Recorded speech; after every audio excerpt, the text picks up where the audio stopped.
Hoy vamos a iniciar un nuevo libro.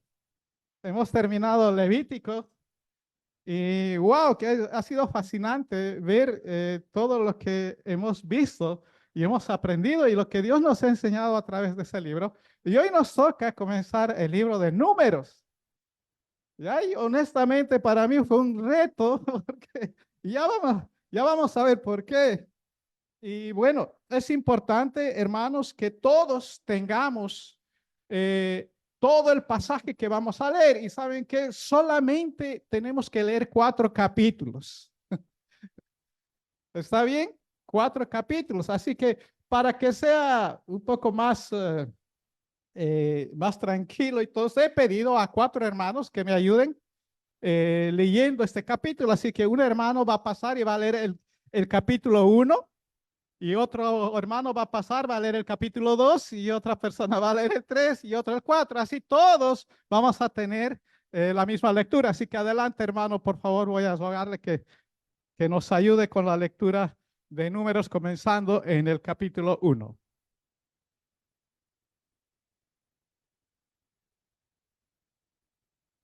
El Señor habló a Moisés en el desierto de Sinaí, en la tienda de reunión, el primer día del segundo mes, en el segundo año de su salida de la tierra de Egipto, diciendo: Haz un censo de toda la congregación de los hijos de Israel por sus familias, por sus casas paternas, según el nombre, todo varón uno por uno, de 20 años arriba, todos los que puedan salir a la guerra en Israel. Tú y Aarón los contaréis por sus ejércitos. Con vosotros estará además un hombre de cada tribu, cada uno jefe de su casa paterna. Estos son los nombres de los hombres que estarán con vosotros. De Rubén, Elisur, hijo de Sedeur. De Simeón, Selumiel, hijo de Surisadai. De Judá, Nazón, hijo de Aminadab. De Isaacar, Natanael, hijo de Suar. De Salubón, Eliad, hijo de Elón. De los hijos de José, de Efraín, Elisamá, hijo de Amiud. Y de Manasés, Gamaliel, hijo de Pedasur. De Benjamín, Abidad, hijo de Gedeoní. De Dan, Ayeser, hijo de Amisadai. De Aser, Pagiel, hijo de Ocrán. De Gad, Eliasaf, hijo de Deuel. De Neftalí, Airá, hijo de Nan. Estos son los que fueron llamados de la congregación, los principales de los tribus de sus padres. Ellos fueron los jefes de las divisiones de Israel. Entonces Moisés y Aarón tomaron a estos hombres que habían sido designados por sus nombres y reunieron a toda la congregación el primer día del mes de segundo y se registraron según sus antepasados por familias, por sus casas paternas, según el número de nombres de 20 años arriba, uno por uno, tal como el Señor lo había mandado a Moisés. Los contó en el desierto de Sinaí. De los hijos de Rubén, primogénito de Israel, fueron contados por su registro genealógico, por sus familias, por sus casas paternas, según el número de nombres, uno por uno. Todo varón de 20 años arriba, todo el que podía salir a la guerra. Los enumerados de la tribu de Rubén fueron 46.500. De los hijos de Simeón fueron contados por su registro genealógico, por sus familias, por sus casas paternas, sus enumerados según el número de nombres, uno por uno, todo varón de 20 años todo aquel que podía salir a la guerra. Los enumerados de la tribu de Simeón fueron 59.300. De los hijos de Gad fueron contados por su registro genealógico, por sus familias, por sus casas paternas, según el número de nombres, de 20 años arriba. Todo aquel que podía salir a la guerra. Los enumerados de la tribu de Gad fueron 45.650. De los hijos de Judá fueron contados por su registro genealógico, por sus familias, por sus casas paternas, según el número de nombres, de 20 años arriba, todo aquel que podía salir a la guerra. Los enumerados de la tribu de Judá fueron 74.600. De los hijos de Isaacar fueron contados por su registro genealógico, por sus familias, por sus casas paternas, según el número de los nombres de 20 años arriba. Todo aquel que podía salir a la guerra. Los enumerados de la tribu de Isaacar fueron 54.400. De los hijos de Zabulón fueron contados por su registro genealógico, por sus familias, por sus casas paternas, según el número de nombres, de 20 años arriba, todo aquel que podía salir a la guerra. Los enumerados de la tribu de Zabulón fueron 57.400. De los hijos de José, de los hijos de Efraín, fueron contados por su registro genealógico, por sus familias, por sus casas paternas, según el número de nombres de 20 años arriba, todo aquel que podía salir a la guerra. Los enumerados de la tribu de Efraín fueron 40.500. De los hijos de Manasés fueron contados por su registro genealógico, por sus familias, por sus casas paternas, según el número de nombres de 20 años arriba, todo aquel que podía salir a la guerra. Los enumerados de la tribu de Manasés fueron 32.200. De los hijos de Benjamín fueron contados por su registro genealógico, por sus familias, por sus casas paternas, según el número de nombres de 20 años arriba, todo aquel que podía salir a la guerra. Los enumerados de la tribu de Benjamín fueron 35.400. De los hijos de Dan fueron contados por su registro genealógico, por sus familias, por sus casas paternas, según el número de nombres de 20 años arriba, todo el que podía salir a la guerra. Los enumerados de la tribu de Dan fueron 62.700. De los hijos de Aser fueron contados por su registro genealógico, por sus familias, por sus casas paternas, según el número de nombres de 20 años arriba, todo el que podía salir a la guerra. Los enumerados de la tribu de Aser fueron 41.500. De los hijos de Neftalí fueron contados por su registro genealógico, por sus familias, por sus casas paternas, según el número de nombres de 20 años arriba, todo el que podía salir a la guerra. Los enumerados de la tribu de Neftalí fueron 53.400. Estos son los que fueron enumerados, los que Moisés y Aarón contaron con los jefes de Israel, 12 hombres, cada uno de los cuales era jefe de su casa paterna. Y todos los enumerados de los hijos de Israel por sus casas paternas de 20 años arriba, todo el que podía salir a la guerra en Israel. Fueron 603.550. Pero los levitas no fueron enumerados con ellos según la tribu de sus padres, porque el Señor había hablado a Moisés diciendo: solamente la tribu de Leví no enumerarás ni los contarás con los hijos de Israel, sino que podrás a los levitas a cargo del tabernáculo del testimonio, de todos sus utensilios y de todos los que pertenecen. Ellos llevarán el tabernáculo y todos sus utensilios y lo cuidarán. Además, acompañarán alrededor del tabernáculo, y cuando el tabernáculo haya ser trasladado, los levitas lo desarmarán. Y cuando el tabernáculo acampe, los levitas lo armarán, pero el extraño que se acerque morirá. Y acamparán los hijos de Israel, cada uno en su campamento y cada uno junto a su bandera, según sus ejércitos. Pero los levitas acamparán alrededor del tabernáculo del testimonio, para que no vengan la ira sobre la congregación de los hijos de Israel. Los levitas, pues, tendrán a su cargo el tabernáculo del testimonio. Así hicieron los hijos de Israel, conforme a todo lo que el Señor había mandado a Moisés, así hicieron.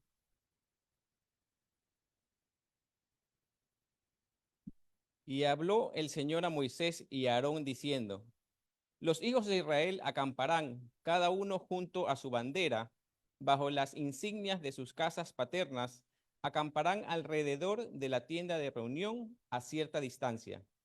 Los que acampen al oriente, hacia la salida del sol, serán de la bandera del campamento de Judá, según sus ejércitos. El jefe de los hijos de Judá, Naasón, hijo de Aminadab, y su ejército, los enumerados, 74,600.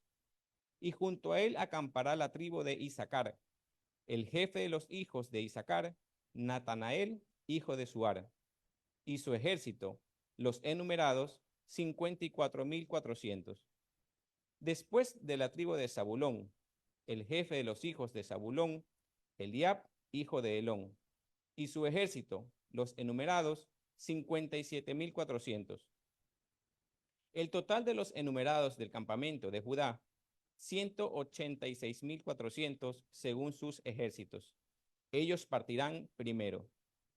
Al sur estará la bandera del campamento de Rubén, según sus ejércitos. El jefe de los hijos de Rubén, Elisur, hijo de Sedeur, y su ejército. Los enumerados, 46,500. Y junto a él acampará la tribu de Simeón. El jefe de los hijos de Simeón, Selumiel, hijo de Surisadai. Y su ejército, los enumerados, 59,300. Después, la tribu de Gad, el jefe de los hijos de Gad, Eliasaf, hijo de Deuel. Y su ejército, los enumerados, 45,650. El total de los enumerados del campamento de Rubén, 151,450. Según sus ejércitos, ellos partirán en el segundo lugar. Entonces partirá la tienda de reunión con el campamento de levitas en medio de los campamentos, tal como acampan, así partirán, cada uno en su lugar, por sus banderas. Al occidente estará la bandera del campamento de Efraín, según sus ejércitos. El jefe de los hijos de Efraín, Elisama, hijo de Amiud, y su ejército, los enumerados, 40,500. Y junto a él estará la tribu de Manasés. El jefe de los hijos de Manasés, Gamaliel, hijo de Pedasur. Y su ejército, los enumerados, 32,200. Después de la tribu de Benjamín, el jefe de los hijos de Benjamín, Abidán, hijo de Gedeón. Y su ejército, los enumerados, 35,400. El total de los enumerados del campamento de Efraín, 58,100, según sus ejércitos. Y ellos partirán en tercer lugar. Al norte estará la bandera del campamento de Dan, según sus ejércitos. El jefe de los hijos de Dan, Ahiezer, hijo de Amisadai. Y su ejército, los enumerados, 62,700. Y junto a él acampará la tribu de Aser. El jefe de los hijos de Aser, Pagiel, hijo de Ocrán. Y su ejército, los enumerados, 41,500. Después de la tribu de Neftalí, el jefe de los hijos de Neftalí, Ahira, hijo de Enán. Y su ejército, los enumerados, 53,400. El total de los enumerados del campamento de Dan, 157,600.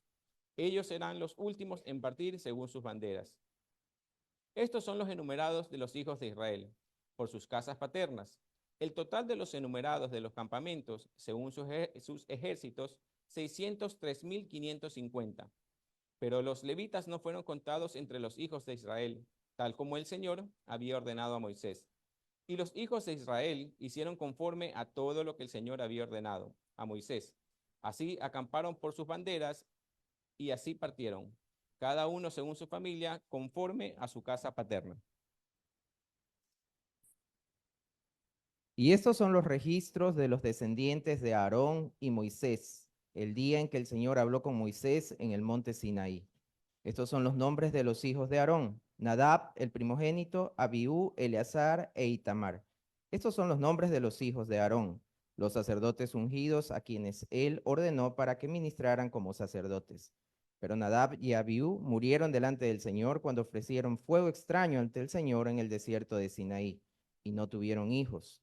Y Eleazar e Itamar ejercieron el sacerdocio durante la vida de su padre Aarón. Entonces habló el Señor a Moisés diciendo: haz que se acerque la tribu de Leví y ponlos delante del sacerdote Aarón para que le sirvan. Y se encargarán de las obligaciones para con él y para con toda la congregación delante de la tienda de reunión, para cumplir con el servicio del tabernáculo. Y guardarán también todos los utensilios de la tienda de reunión junto con las obligaciones de los hijos de Israel para cumplir con el servicio del tabernáculo. Darás pues los levitas a Aarón y a sus hijos. Les son dedicados por completo de entre los hijos de Israel. Y designarás a Aarón y a sus hijos para que se encarguen de su sacerdocio, pero el extraño que se acerque será muerto. El Señor habló además a Moisés diciendo: mira, yo he tomado a los levitas de entre los hijos de Israel en lugar de todos los primogénitos, los que abren el seno materno de entre los hijos de Israel. Los levitas, pues, serán míos.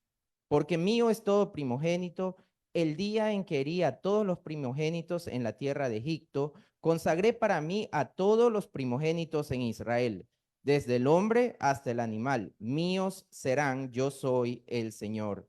Después el Señor habló a Moisés en el desierto de Sinaí diciendo: cuenta a los hijos de Leví por sus casas paternas, por sus familias. Contarás todo varón de un mes arriba. Entonces los contó Moisés conforme a la orden del Señor, tal como se le había ordenado. Estos pues son los hijos de Leví por sus nombres: Gersón, Coat y Merari. Y estos son los nombres de los hijos de Gersón por sus familias: Ligni y Simei. Y los hijos de Coat por sus familias: Amram, Ishar, Hebrón y Uziel. Y los hijos de Merari por sus familias: Mali y Musi. Estas son las familias de los levitas conforme a sus casas paternas. De Gersón era la familia de Libni y la familia de Simei. Estas eran las familias de los gersonitas. Los enumerados en la cuenta de todos los varones de un mes arriba, los enumerados de ellos fueron 7,500. Las familias de los gersonitas habían de acampar detrás del tabernáculo al occidente.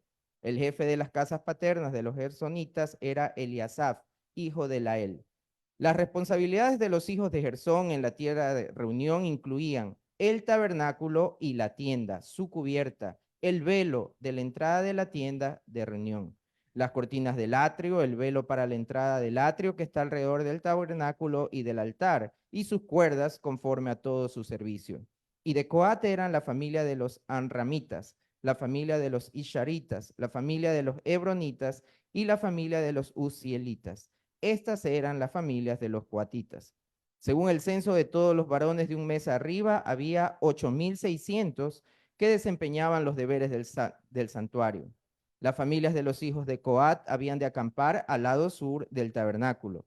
El jefe de las casas paternas de las familias coatitas era Elisafán, hijo de Uziel.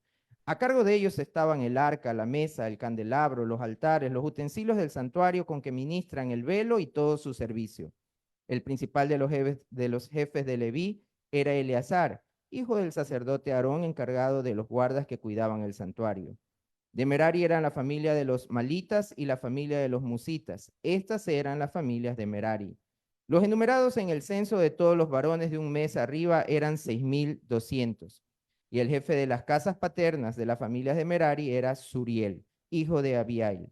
Habían de acampar al lado norte del tabernáculo. A cargo de los hijos de Merari estaban el maderaje del tabernáculo, sus barras, sus columnas, sus basas, todos sus enseres y el servicio relacionado con ellos. Las columnas alrededor del atrio con sus basas, sus estacas y sus cuerdas. Los que habían de acampar delante del tabernáculo al oriente, delante de la tienda de reunión hacia la salida del sol, eran Moisés, Aarón y sus hijos, desempeñando los deberes del santuario para cumplir la obligación de los hijos de Israel. Pero el extraño que se acercara moriría. Todos los enumerados de los levitas que Moisés y Aarón contaron por sus familias por mandato del Señor, todos los varones de un mes arriba eran 22,000. Entonces el Señor dijo a Moisés: cuenta cuenta a todos los primogénitos varones de los hijos de Israel de un mes arriba, y haz una lista de sus nombres. Y tomarás a los levitas para mí, yo soy el Señor, en lugar de todos los primogénitos entre los hijos de Israel, y el ganado de los levitas en lugar de todos los primogénitos del ganado de los hijos de Israel. Y contó Moisés a todos los primogénitos de los hijos de Israel, tal como el Señor le había ordenado. Y todos los primogénitos varones, conforme al número de sus nombres, de un mes arriba, los enumerados, eran 22,273. Entonces habló el Señor a Moisés, diciendo: Toma a los levitas en lugar de todos los primogénitos entre los hijos de Israel y el ganado de los levitas. Los levitas serán míos, yo soy el Señor. Y como precio de rescate por los 273 de los primogénitos de los hijos de Israel que exceden a los levitas, tomarás 5 siclos por cada uno, por cabeza. Los tomarás conforme al ciclo del santuario. El ciclo tiene 20 jeras.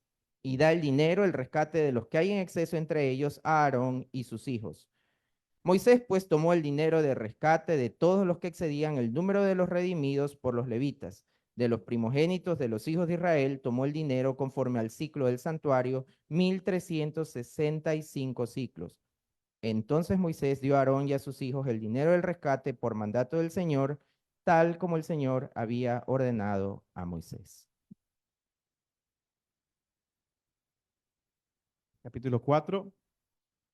Entonces el Señor habló a Moisés y a Aarón diciendo: Haced un censo de los descendientes de Coat, de entre los hijos de Leví, por sus familias, conforme a sus casas paternas, de 30 años arriba hasta los 50, todos los que se enlistan para servir en la tienda de reunión.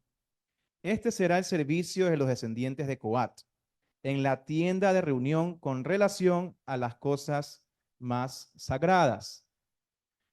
Cuando el campamento se traslade, Aarón y sus hijos entrarán y quitarán el velo de separación, y con él cubrirán el arca del testimonio, y colocarán sobre ella una cubierta de piel de marsopa, y extenderán sobre ella un paño todo de azul puro, y luego colocarán sus varas. Sobre la mesa del pan de la presencia tenderán también un paño azul, y en él pondrán las fuentes, las cucharas, los tazones para los sacrificios y los jarros para hacer libación. El pan perpetuo estará sobre él. Y extenderán sobre ellos un paño carmesí y los cubrirán con una cubierta de piel de marsopa, y luego colocarán sus varas. Tomarán entonces un paño azul y cubrirán el candelero del alumbrado, las lámparas, las despabiladeras, los platillos y todos los utensilios para el aceite con que los sirven. Lo pondrán con todos sus utensilios en una cubierta de piel de marsopa y lo colocarán sobre las parihuelas. Y extenderán sobre el altar de oro un paño azul y lo cubrirán con una cubierta de piel de marsopa y colocarán sus varas. Y tomarán todos los utensilios para el ministerio con que sirven en el santuario, los pondrán en un paño azul, los cubrirán con una cubierta de piel de marsopa y los colocarán sobre las parihuelas. Quitarán entonces las cenizas del altar y extenderán sobre él un paño carmesí y le pondrán encima todos los utensilios con que sirven en relación con él: los braseros, los garfios, las palas y los tazones, todos los utensilios del altar, y extenderán sobre él una cubierta de piel de marsopa y colocarán sus varas.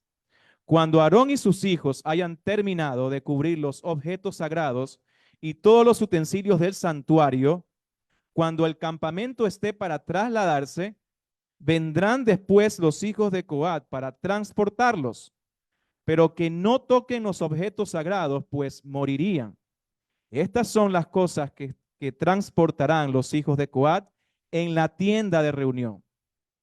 Pero la responsabilidad de Eleazar, hijo del sacerdote Aarón, será el aceite para el alumbrado, el incienso aromático, la ofrenda continua de cereal y el aceite para ungir.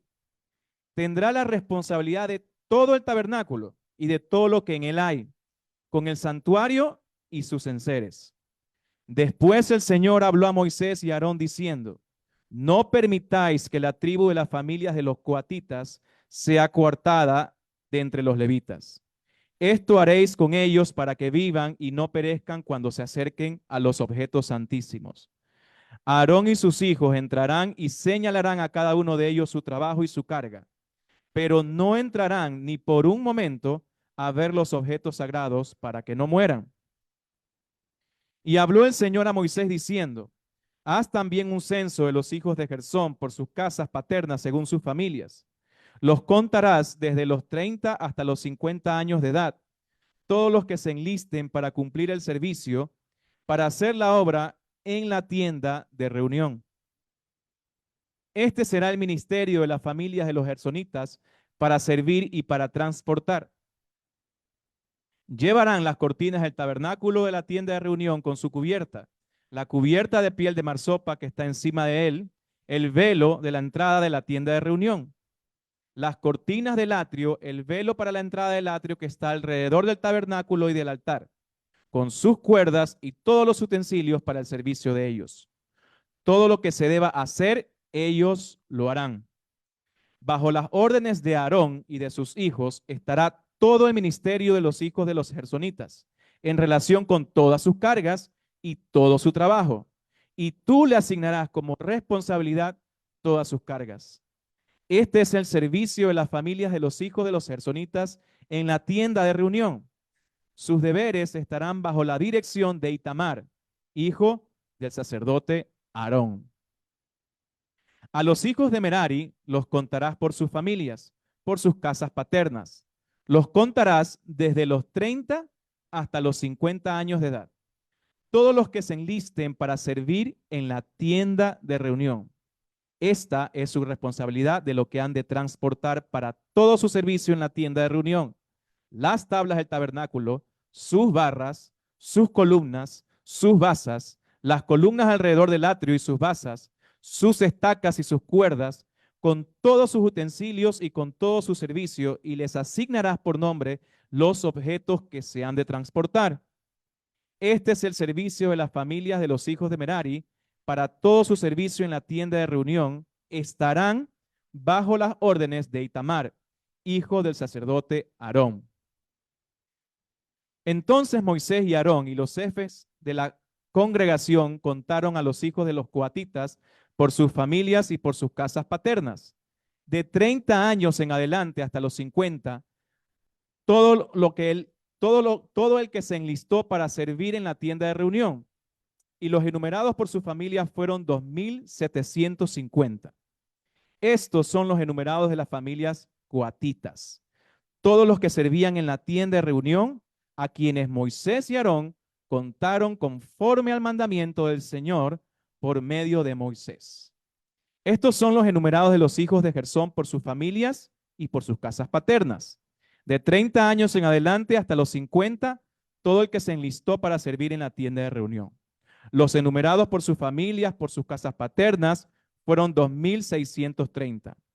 Estos son los enumerados de las familias de los hijos de Gersón.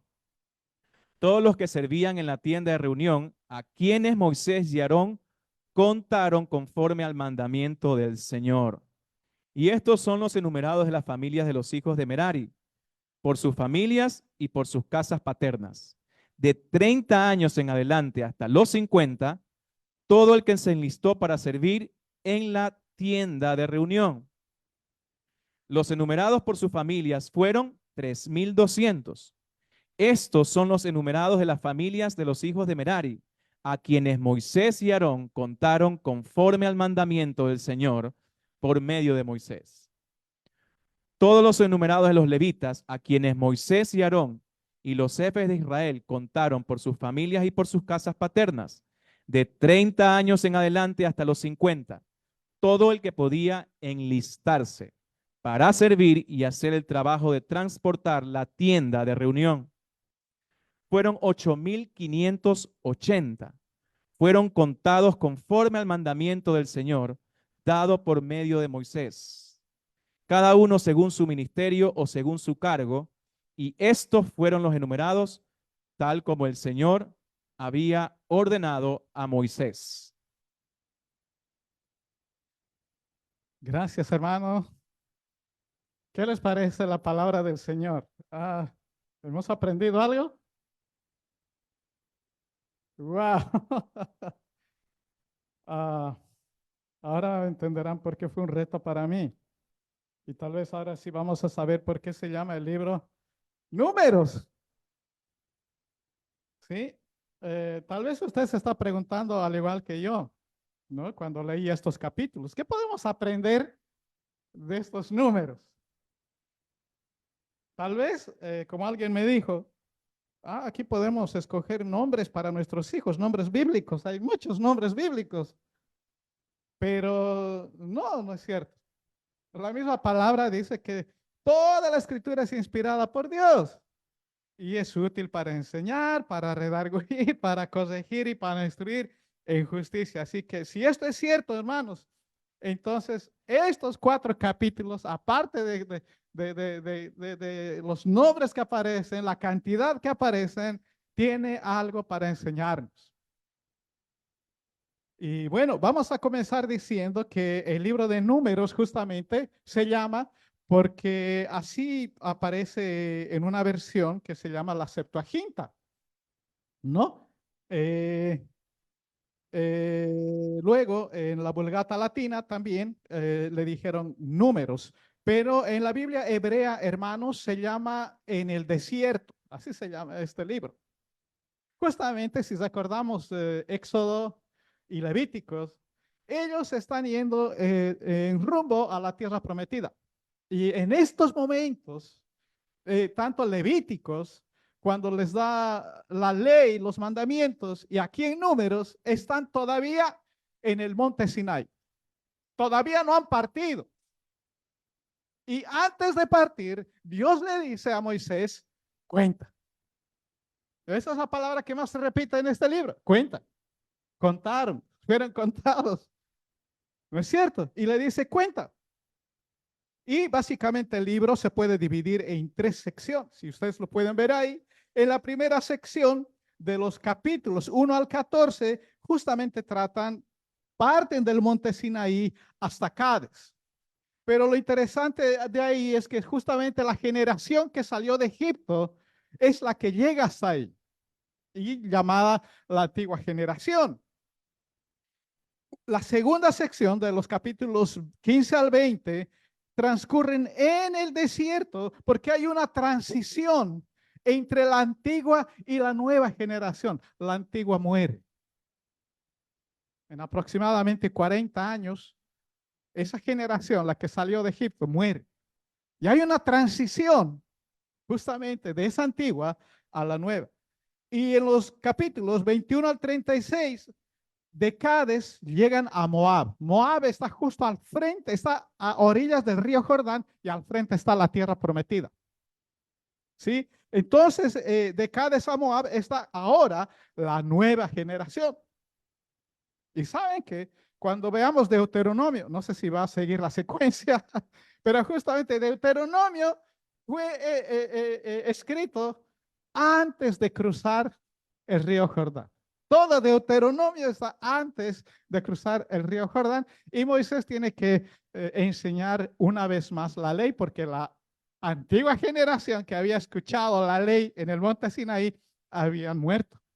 Y esta nueva generación no sabía la ley y en Deuteronomio les va a volver a enseñar la ley. Entonces ahorita están en el monte Sinaí, todavía no han partido, pero se están preparando. Y eso es justamente lo que en los primeros 4 capítulos vemos y creo que bajo este panorama, los primeros 4 capítulos que acabamos de leer es el deber de ser contados.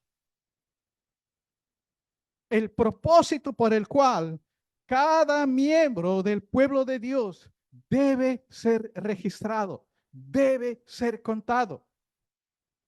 El propósito por el cual cada miembro del pueblo de Dios debe ser registrado o contado. Y ahí surge la pregunta, ¿cuál es el propósito?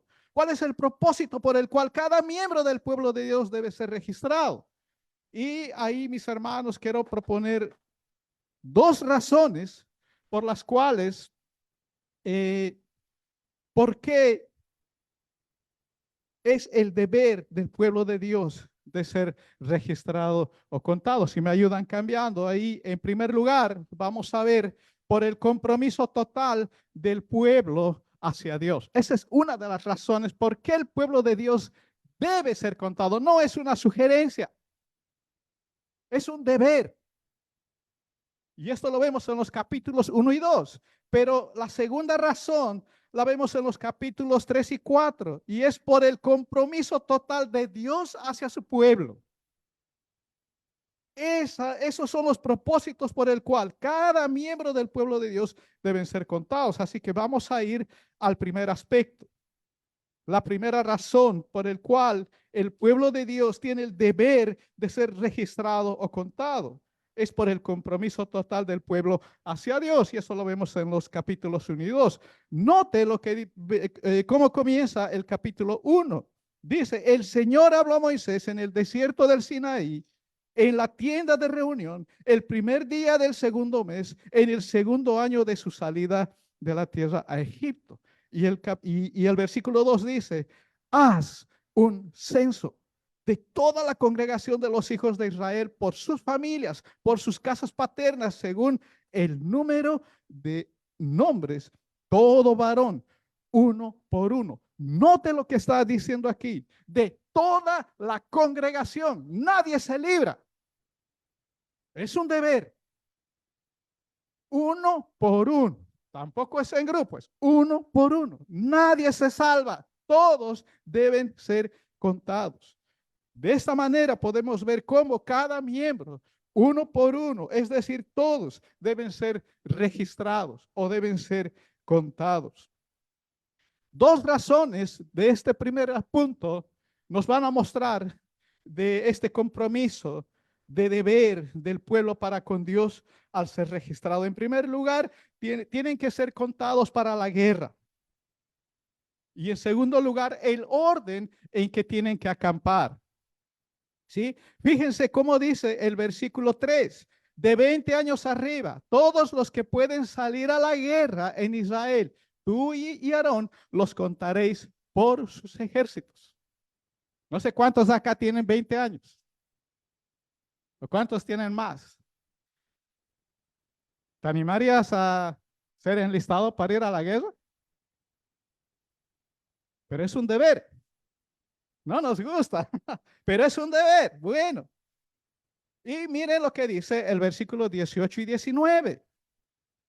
Y se unieron a toda la congregación el primer día del mes segundo y se registraron según sus antepasados. Noten lo que dice, se registraron según sus antepasados por sus familias, por sus casas paternas, según el número de nombres de 20 años arriba, uno por uno, tal como el Señor lo había mandado a Moisés, los contó en el desierto del Sinaí. Es una manera de mostrar el compromiso del pueblo de Dios hacia Dios. Podemos observar cómo este propósito era justamente el de pelear. Y eso nos hace entender la razón de los censos. ¿Por qué hay censos? ¿Por qué en Ecuador tiene que haber censos? ¿Por qué en cada país tiene que haber censos? Necesitamos saber cuántos habitantes hay en Ecuador. Necesitamos saber cuántos tienen trabajo, cuántos no tienen trabajo, cuántos niños, cuántos bebés, cuántas mujeres, cuántos varones, cuántos ancianos. Si no tenemos esos datos, no se van a poder hacer políticas sociales, económicas, de defensa y en todo ámbito. Y aquí no estamos exentos de eso. Justamente por eso está haciendo un censo. ¿Qué pasa si parten? Vamos todos, pero vienen otros y los atacan. ¿Cómo se van a defender? Entonces Dios le dice, haz un censo. Y de los 20 años normalmente son los, ¿no? Están en plena juventud, están listos, ¿no? De 20 años para arriba. Ya, entonces miren cómo da la razón a un censo, del porqué del censo.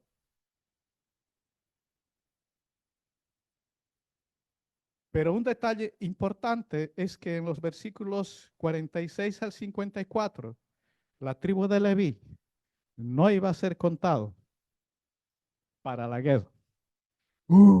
¿Cuántos quieren ser levitas? No, pero no se salvan porque más adelante fueron censados también para otro servicio. Sí, fíjese en el capítulo 3, el versículo 15, le dice a Moisés, cuenta a los hijos de Leví por sus casas paternas, por sus familias, contarás todo varón, mire, de un mes arriba, ya no son 20 años, de un mes para arriba, esto es para el servicio en el tabernáculo, no era opcional. Wow. Y el siguiente aspecto que vemos aquí en el capítulo 2, como les decía, aquí justamente es que tenían que ser registrados para la batalla, para la guerra. Pero en el capítulo 2 vemos el otro propósito, ¿no? Al ser registrado para que acampen, para que acampen. Fíjense el 2, 1 y 2, dice, y habló el Señor a Moisés, a Aarón, diciendo, los hijos de Israel acamparán cada uno junto a su bandera bajo las encinas de sus casas paternas, acamparán alrededor de la tienda de reunión a cierta distancia. Entonces aquí la instrucción es, acampen alrededor. El propósito para partir en orden.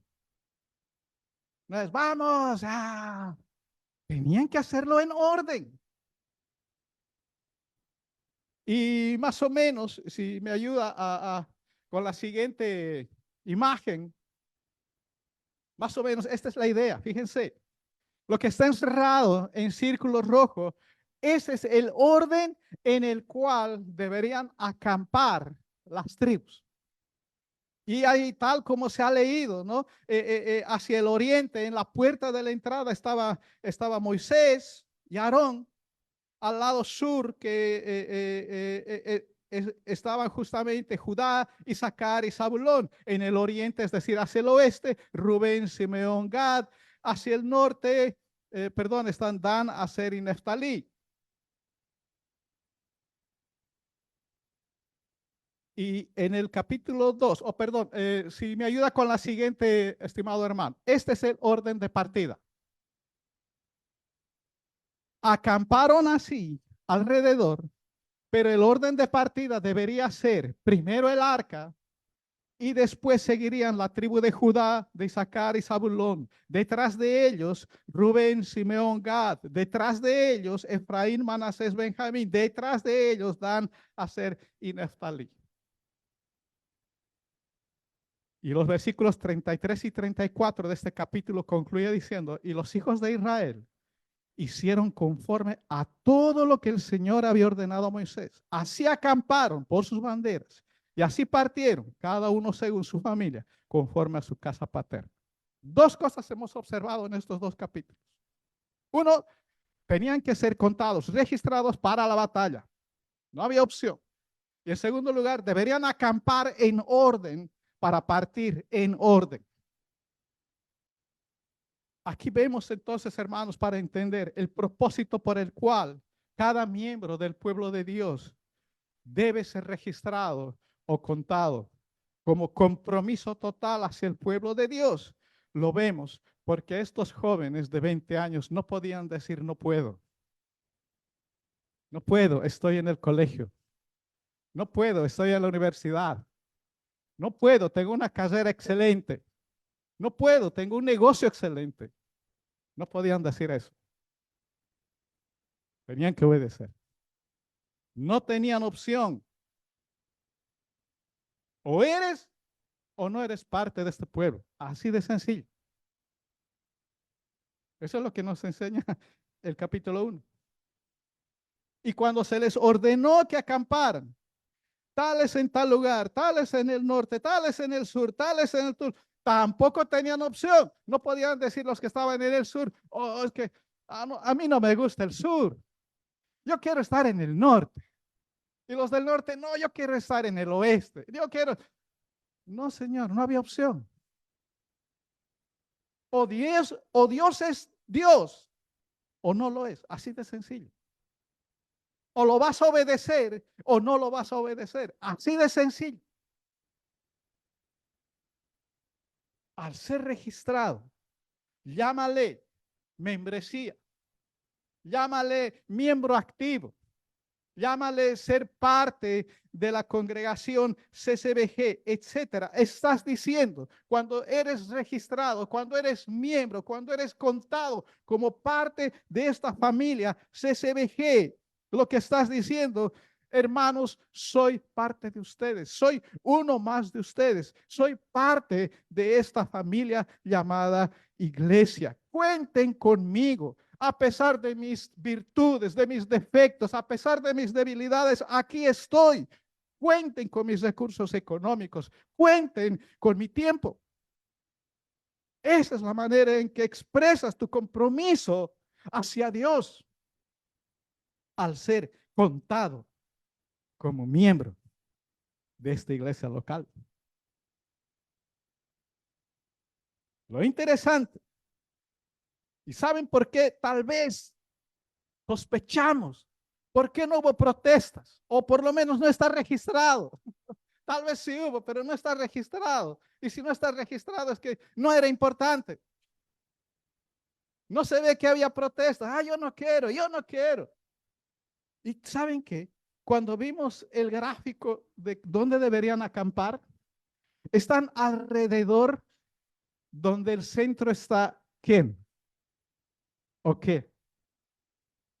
El tabernáculo, la presencia de Dios. ¿Sabes qué, hermano? Cuando Dios es el centro de tu vida, entonces vas a poder someterte a los mandatos de Dios. Seguir a Dios como el centro de nuestras vidas, hermanos, no es simplemente una cuestión de sentimientos o de emoción cuando todo nos va bien. No sé si tú podrías decir, si Dios te llama a servir y dejar tu comodidad y te llama a servir en otro lugar, la pregunta es, ¿irías?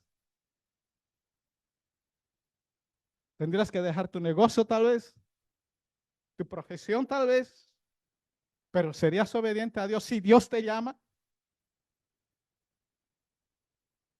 ¿O qué si es que estás pasando por una amarga situación y dices, no sé lo que me está sucediendo, pero Señor, yo sé que tú eres Dios y tú eres mi Señor. No entiendo lo que me está pasando, pero yo voy a confiar en ti, aunque mis ojos no vean lo que yo quisiera ver y no se soluciona tu problema.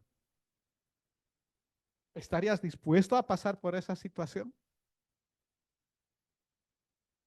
Cuando entiendes que Dios es tu centro, entonces tú estás diciendo, yo pertenezco a este pueblo llamado iglesia y como tal voy a ser obediente a lo que mi rey y mi Señor me exige.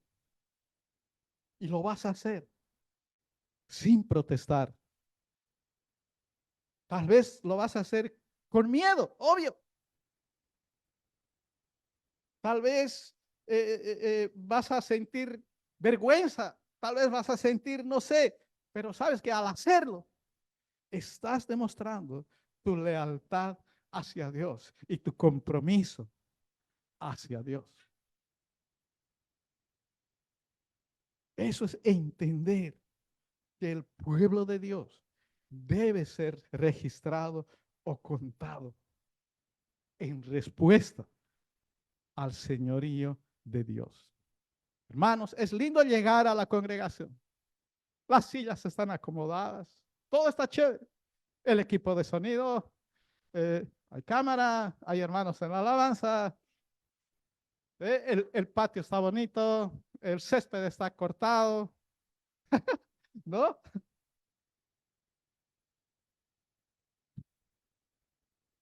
Pero muchas veces, hermanos, no se ven a las personas quienes hacen realidad eso. Son personas que trabajan tras bambalinas, como quien dice. Sin ellos, no encontraríamos todo arreglado. No encontraríamos todo ya instalado, todo que demanda tiempo, esfuerzo. No lo haríamos. Es gente que ha dicho, yo soy miembro de esta congregación. Cuenten conmigo. Aquí estoy. Utilícenme. No soy perfecto, pero aquí estoy. ¿Dirías lo mismo si te llamásemos a servir en algún área?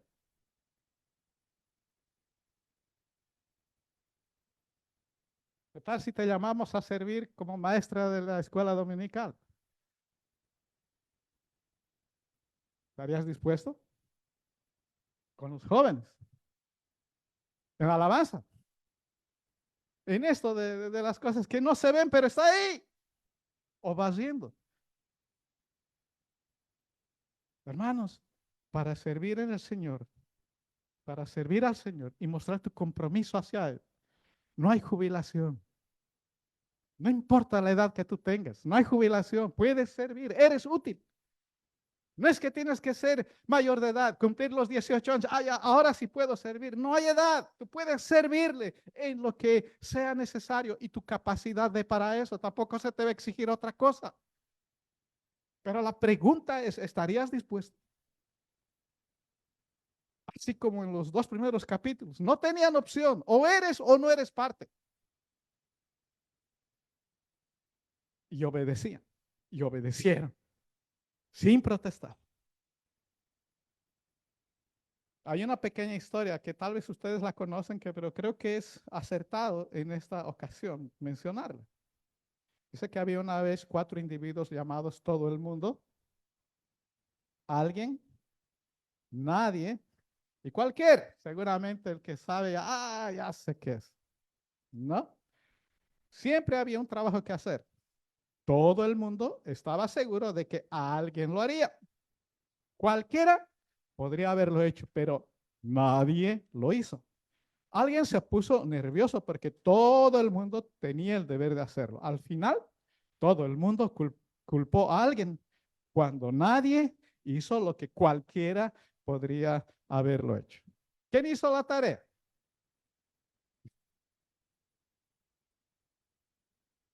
Esta pequeña historia, hermanos, nos recuerda para aplicar estos 2 primeros capítulos. Hermanos, no estamos acostumbrados a ser parte de un equipo para alcanzar objetivos de manera conjunta.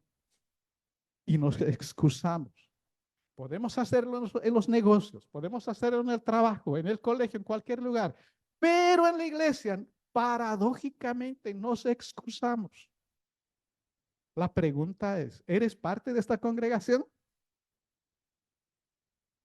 ¿Estás comprometido con las responsabilidades que implica ser miembro de esta congregación?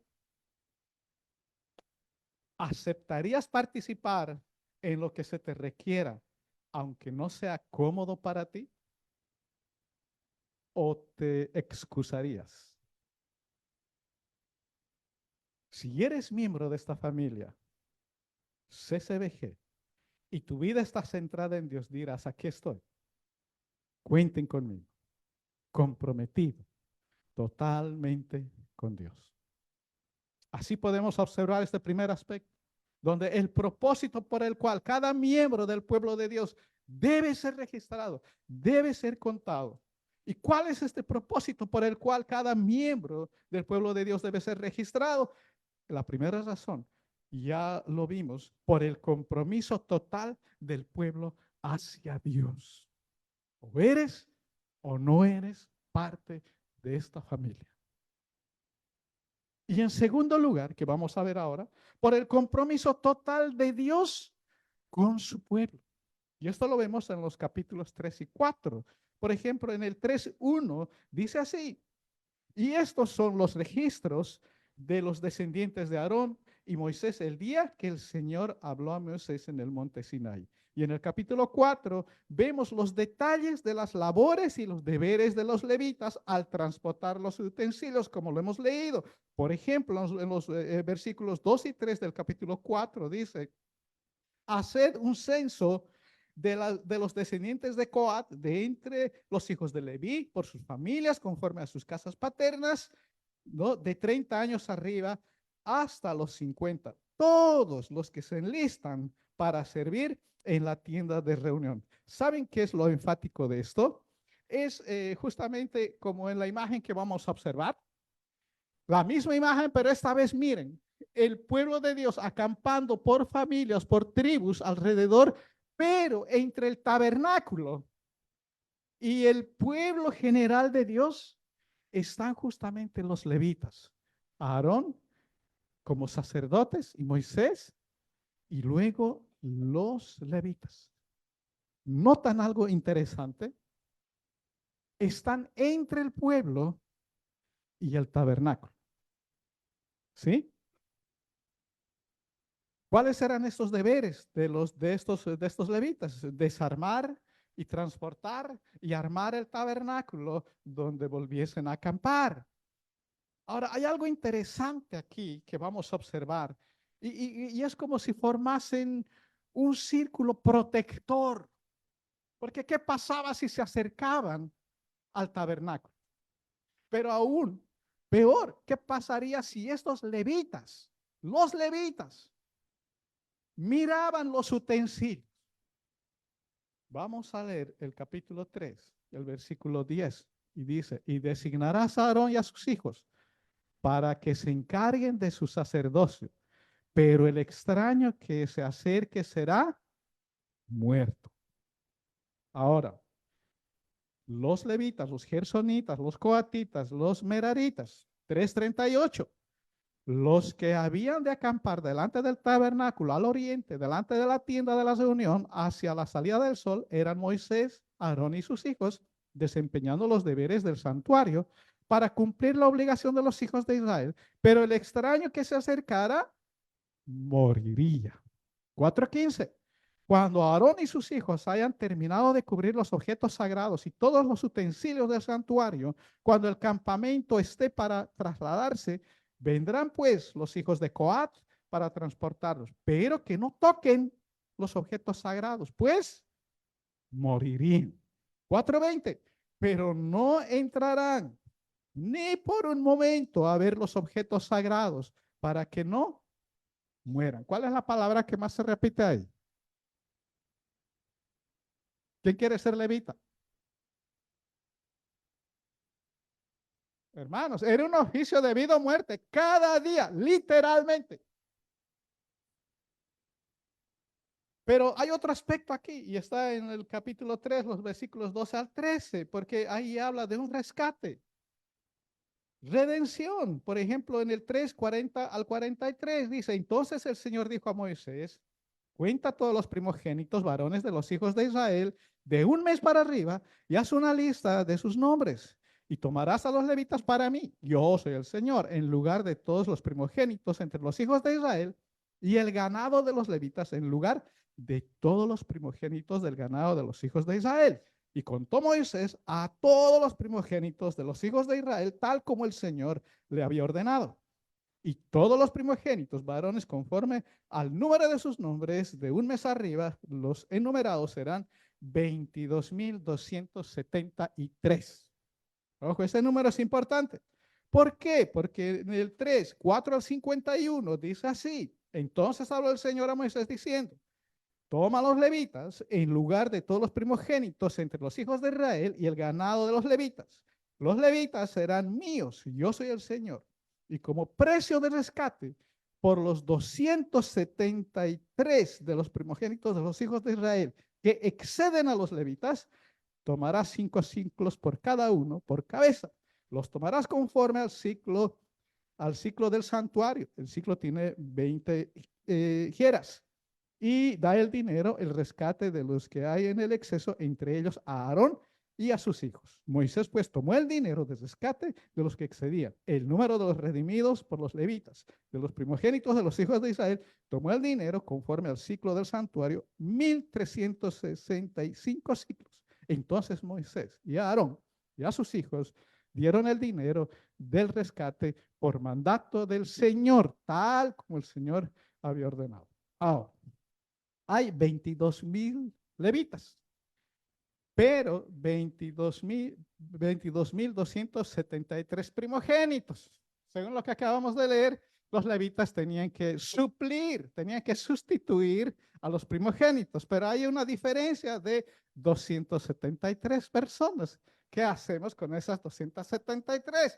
tenían que ser redimidos pagando 5 ciclos. Entonces aquí vemos a un Dios que demanda precio. Tienes que pagar. Y no estoy hablando de ofrendas, hermanos, por si acaso, sino de redención, precio de rescate. Tienes que pagar.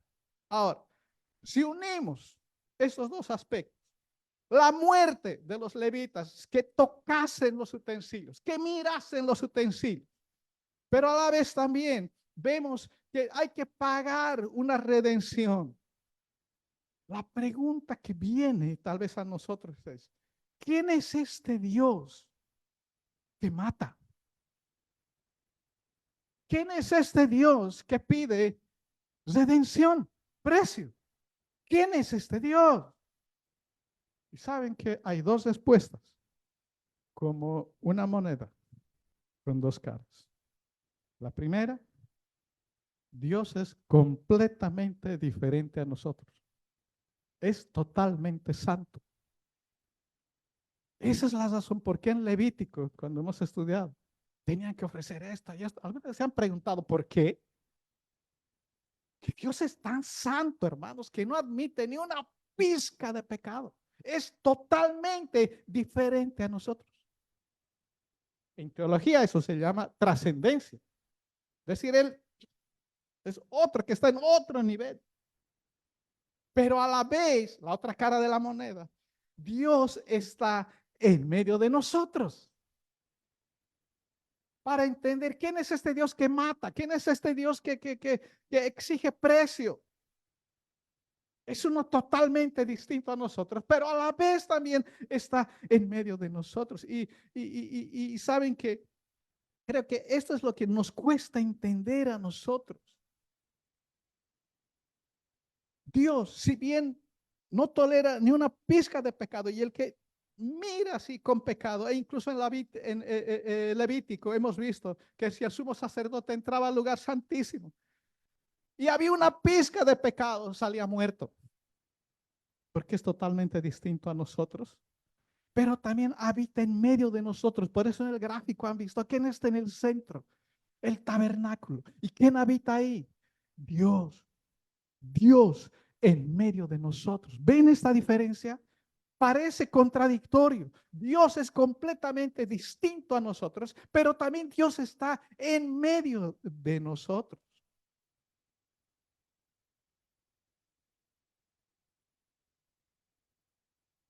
Y creo que aquí, hermanos, radica el problema de nosotros muchas veces. No sé cuántos de ustedes ven a Dios como tan lejano y tan inalcanzable que decimos, creo que yo no le importo a Dios. No veo que se compadezca de mí. Si Dios fuese como dice que es, no habría injusticia. Quizá tú estás pensando lo mismo. No sé cuánto tiempo estás orando por algo y simplemente no lo recibes. Y te da la tentación de pensar, creo que Dios no. Creo que Dios es tan lejano, tan distinto a nosotros que prácticamente no se interesa por nosotros.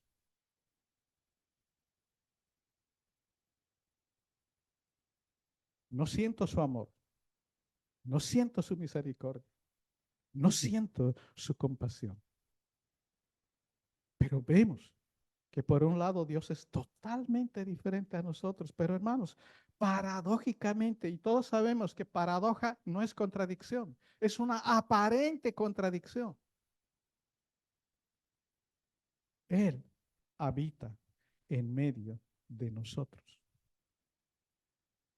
Lo vemos aquí en Números. Dios habitando en medio de su pueblo. Pero saben que la muestra más grande de que Dios está en medio de nosotros y es que Él tuvo que dejar todo su esplendor y desciende de esa lejanía que tal vez pensamos que donde está Él y se hace uno con nosotros en Jesucristo. El Evangelio de Juan, el capítulo 1, el versículo 14, y bueno, para parafrasear el capítulo, el versículo 1 de este capítulo 1 de Juan, dice que en el principio era el verbo y el verbo estaba con Dios y el verbo era Dios. Pero aquí en el 14 dice, ese verbo se hizo carne, haciendo referencia a Jesús. Y habitó entre nosotros y vimos su gloria, gloria como del unigénito del Padre, lleno de gracia y de verdad. Y saben que la palabra que hay que dice, y el verbo se hizo carne y habitó entre nosotros, ¿saben cuál es la palabra que se traduce ahí? Es se tabernaculizó. ¿Les recuerda a Números? Literalmente, hermanos, como en Números, Dios descendía ahí para habitar en medio de su pueblo. Jesucristo es ese que se tabernaculizó para habitar en medio de nosotros y habitó en medio de nosotros sin pecado, pero Él pagó el precio por los pecadores, pagó el precio de redención que nosotros no podíamos pagar, y aquellos que se acercan con fe hacia Él se ven beneficiados de este hecho. Dos verdades en los cuales debemos reflexionar en cómo vemos a Dios. O es completamente distinto a nosotros, que no tolera el pecado, o es totalmente como nosotros, que nos gustaría que sea. No puedes quedarte con una parte de la verdad. Debes aceptar las dos. Y muchas veces pienso que actuamos como los adolescentes, y con todo respeto, ¿no? Yo tengo un hijo adolescente, por eso les cuento, y qué bueno que no está, porque voy a hablar un poco. Y no sé si ustedes, pero ¿cuál es la particularidad de los adolescentes? Ellos tienen un dicho, ¿no? Es que no me entiendes. ¿Cierto? ¿Sí, papás? ¿Mamás? No me entienden. Son anticuados. Están pasados de moda.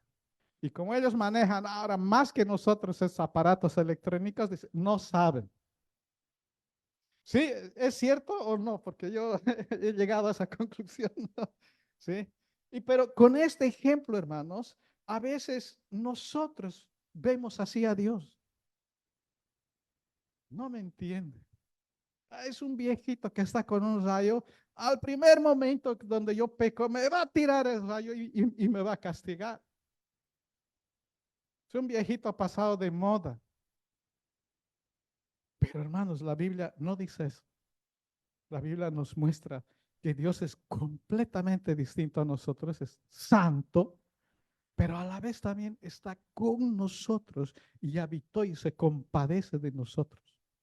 Y sabe, hay un pasaje en el Antiguo Testamento y que está en Isaías. Esto es asombroso.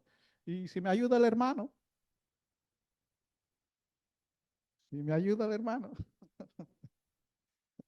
ahí está.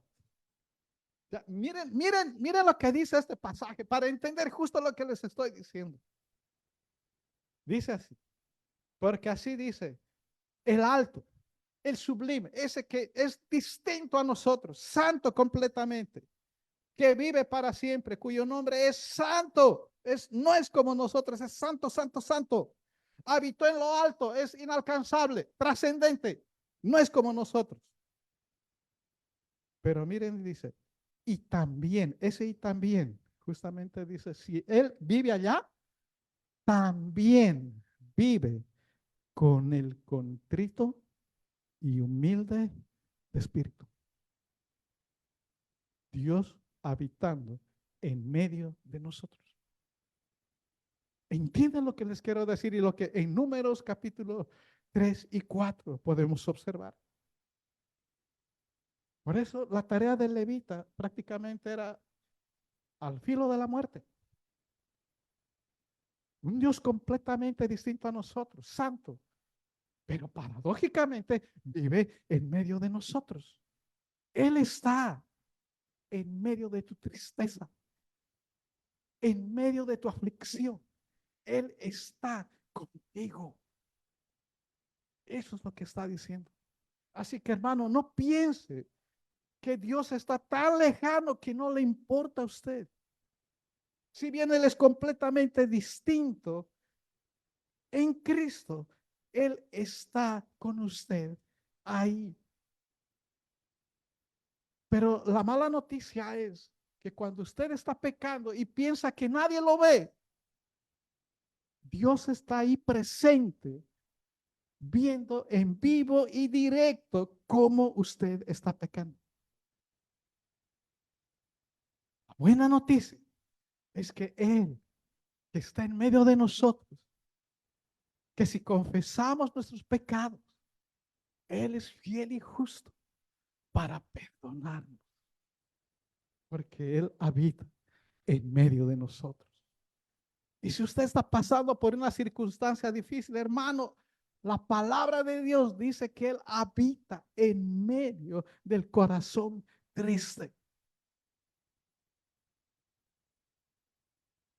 No sé cuántos han escuchado de este autor. No sé cómo se pronuncia en inglés. En español es David Platt. Así que no. Pero sí han escuchado de este autor. Ok, él tiene un libro, se llama Radical. No sé cuántos han leído. Saben que él cuenta una historia dentro de toda, dentro de todo, todo ese libro, en su contenido. Y cuenta una historia cuando él estaba en Indonesia. ¿Sí? Y estaban reunidos, había un budista y había un musulmán. Y estaban hablando de religión. ¿Sí? Y ellos decían, ¿sabes? Creo que entre ambos tenemos pequeñas diferencias, pero a la final ambos estamos buscando a Dios y queremos llegar a Dios. Entonces, en medio de la conversación, le preguntan a David y le dice, ¿y usted qué opina? Entonces David le dice, a ver, me parece que lo que ustedes están diciendo es algo así, ustedes me corrigen.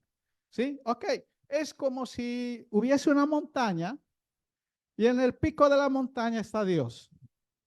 Y uno de ustedes aquí al pie de la montaña comienza a buscar a Dios y a subir por la montaña para encontrar a Dios.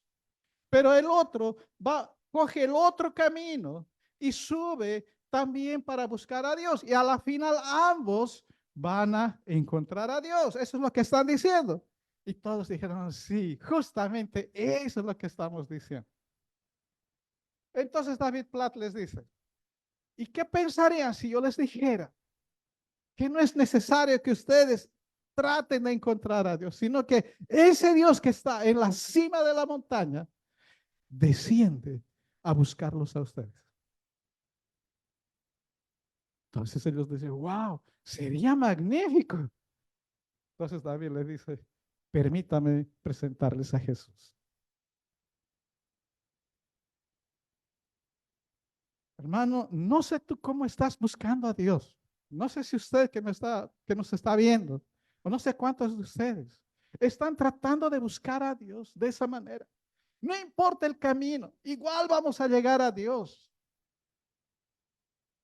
Pero la Biblia nos dice que hay un solo camino, que es totalmente distinto a nosotros, pero está en medio de nosotros, en Jesucristo. No hay otro mediador entre Dios y los hombres, sino Jesucristo, hombre. Y si usted ha estado buscando a Dios por cualquier camino, menos por este camino llamado Jesucristo, queremos invitarle aquí en la salida. Hay un stand donde gustosamente le van a dar información de cómo entender que ese Dios bajó a buscarlo a usted y usted no tiene que estar esforzándose para subir y encontrar a Dios. Gustosamente le van a dar información y le van a mostrar cómo entender que Dios bajó a buscarle a usted. Y si usted que es cristiano, igual está pensando, no importa, un pecadito, no importa, total, no, Dios es viejito, pasado de moda, me va a entender. Hermano, Dios es completamente distinto a nosotros, Él es santo, pero está también en medio de nosotros. Y si usted ha estado buscando así a Dios también, a pesar de que ya tiene a Cristo, arrepiéntase y vuelva al camino. Dios está ansioso por encontrarse con usted y perdonarle. Así entendemos el compromiso de Dios para con su pueblo. Ese Dios completamente distinto, habitando en medio de nosotros. Si hemos entendido esto, hermanos, vamos a orar y vamos a pedirle al Señor que nos ayude.